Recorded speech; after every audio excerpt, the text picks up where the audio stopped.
Um, Kuya Jen, naka-open cam ka. Naka-open cam? Teka, check ko. Kinabahan ako na bakit nakita niya yung mukha ko. Pero buti lang nakatapat yun sa likuran ko. Bale, pader lang yung nakita niya. Inoff ko yung camera ko. Tapos naglaro na lang kami. Kala ko magfe-face reveal ka na eh. Ah, hindi pa muna sa ngayon. Kailan mo balak mag-face reveal, Kuya Jen? Ang dami kaya nagre-request ng face reveal mo. Actually, nag-face reveal na ako dati. Pero naka-private na din. Yung mga dating nanonood lang sa akin nakakaalam na itsura ko. Ay, ganun? Sayang, di ko naabutan. Habang naglalaro pala kami ni Ira, may mga nagko-comment sa live ko. Si Inix ba yung kasama mo, Kuya Jen? Si Inix? Ay, oo, ako si Inix. Nax, collab ba to? Or baka magjowa kayo? Ay, hindi. Kaibigan lang. Nga pala, makakasama natin siya sa pag-voice act si Ira. May mga nakakilala din kay Ira kasi influencer siya dito sa TikTok. Nagulat ako kasi nagva-viral yung iba niyang videos tapos napapadaan sa FYP ko. TikToker ka pala eh. Inix ba pangalan mo dito sa TikTok? Oo, Kuya Jen. Follow niyo siya guys, si Inix. Salamat po, Kuya Jen. Natapos yung araw na yun, first time ko siya makasama sa live. Kaya naninibago ako. Never kasi ako nagsama sa live ng babae.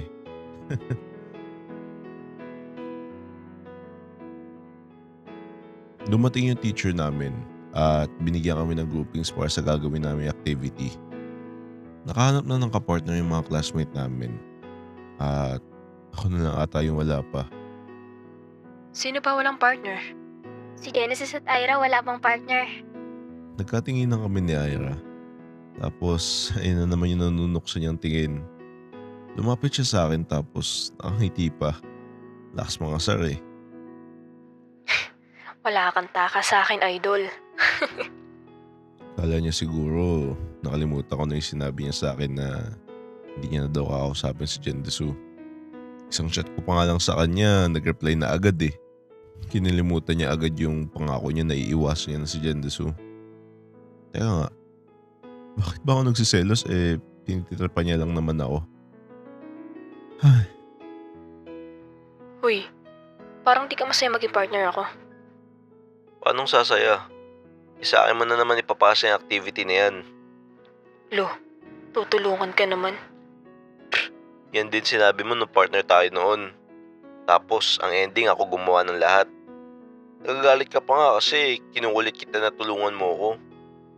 Lo, sorry no. Tutulungan naman kita ngayon eh. Siguraduhin mo lang. Hindi talaga ako magdadalawang isip sabihin kay ma'am na wala kang inambag.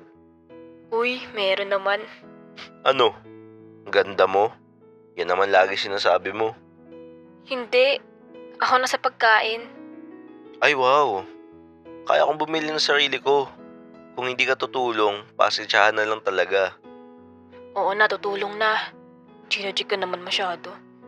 Sa bahay niyo tayo gagawa ng activity ah. Tibay mo naman. Alangan naman sa amin. Eh, maingay dun. Alangan din naman sa amin. Magulo dun. Maarte ka pa naman. Baka i-judge mo lang bahay namin. Mema mo. Ano i-judge ka dyan? Di naman ako katulad ng nasa isip mo. Tsaka, di rin ako maarte. Kahit anong lugar naman okay ako. Basta comfortable ako. Paano kung hindi ka maging komportable dun? Paano hindi? Eh, kasama naman kita. Comfortable naman ako pag kasama ka. Ewan ko sa'yo. Kailangan maging ganyan ka lang. Huwag ako talaga nahulog ng tuluyan sa'yo. palaisipan pa din sa akin kung bakit biglang nagbago trato niya sa akin. May nagawa ba ako? May nasabi ba ako? Paano kung tuluyan talaga akong mahulog sa kanya? Paano kung yung type lang niya na maging kami, totohanin ko? Kaso baka ako na naman yung magmukhang tanga sa huli. Sabagay, mukha naman talaga akong tanga una pa lang.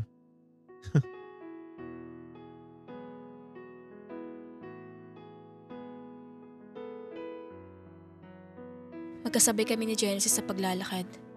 Siguro nagtataka kayo kung bakit ko ginagawa to. May gusto kasi akong malaman. Pinagdududahan ko na iisa sila ni Gentesu. Pero yun nga lang, wala akong patunay na siya nga talaga yun. May nafe-feel kasi ako na may tinatago siya. O baka nag-overthink lang ako. Malaman ko lang na iisa sila ni Gentesu. Titigilan ko na siya. Pati itong nakakadiring pagpapanggap namin. Nakakadiri naman talaga. Lalo na yung ganyang itsura. Oo na.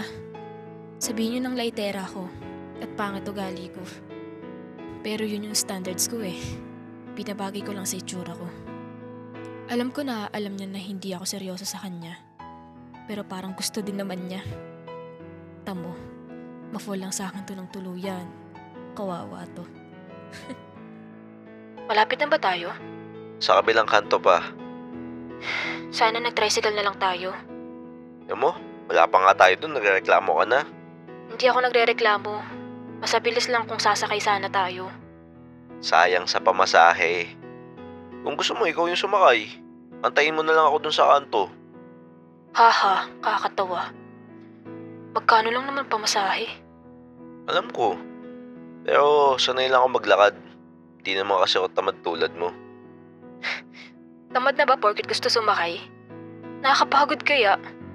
Lusyo, wala pa nga sa kalahati na yung lakad natin, pagod ka na.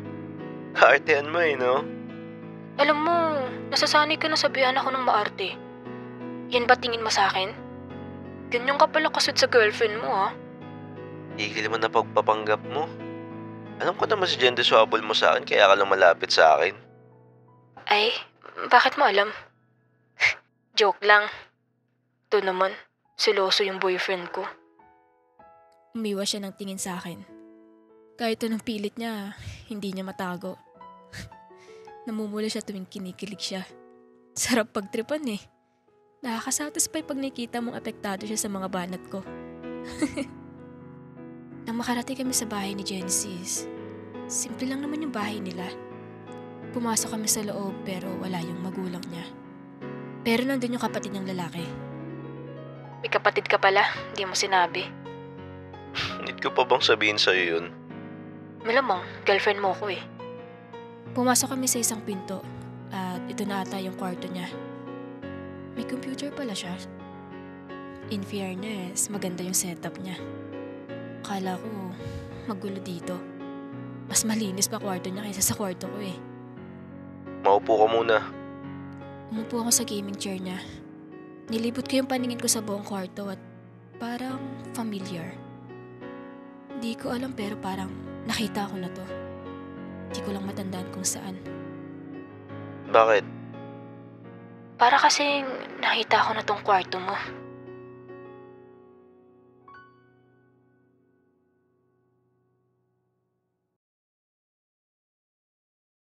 Enjoy na kayo. Pang New Year gift niya sa akin.